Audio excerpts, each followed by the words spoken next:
واخيرا وصلنا لموقف الاتوبيسات اللي احنا بنبدا التحرك منه دايما، وخلاص بدات احفظ الاتوبيسات حاجه في حاجه. فالموضوع طلع ان هو كان صعب بس في الاول عشان لسه جاي، وبرضه الواحد مرتبك بقى اللي هو لسه بيفهم الدنيا ماشيه ازاي. بس لا، طلع الموضوع بتاع الاتوبيس ده مسهلين كل حاجه.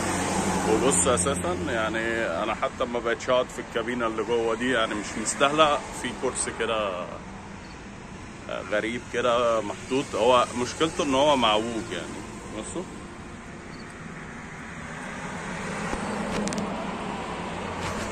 فتحس ان انت بتتزحلق فيه، يعني هو مش محطوط معدول، لا معوج كده، فانت بتسند بس عليه ما بتقعدش عليه بس. فهي دي بداية الرحلة النهاردة.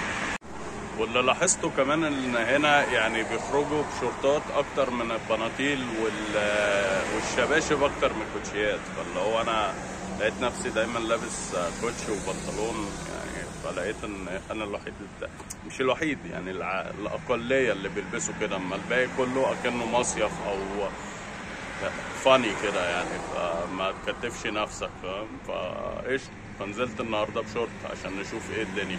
يبقى اول حاجه تعملها اول لما تنزل الامارات، اول حاجه تمام، تشتري خط التليفون عشان تشغل النت، وتشتري اللي هو الكارت بتاع الباص.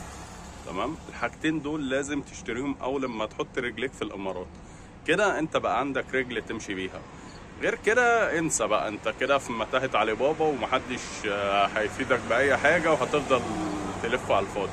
فأول ما تنزل من المطار يعني يا ريت ما تروحش البيت، تروح الأول تشتري الخط والكارت بتاع الباص، وبعدين ابدأ حياتك عادي بقى. شوف انت هتاكل هتشرب، بس دول أهم حاجتين أول ما تنزل الإمارات. دي نصيحتي لأي حد جاي. عاوز أقول لكم إن دي حدود عمان، يعني البوابات دي بوابات عمان، اللي هيعدي كده يبقى دخل عمان. يعني انا واقف بيني وبين عمان مفيش، هو اعدي الرصيف الناحية التانية واعدي البوابة دي يبقى انا كده في عمان.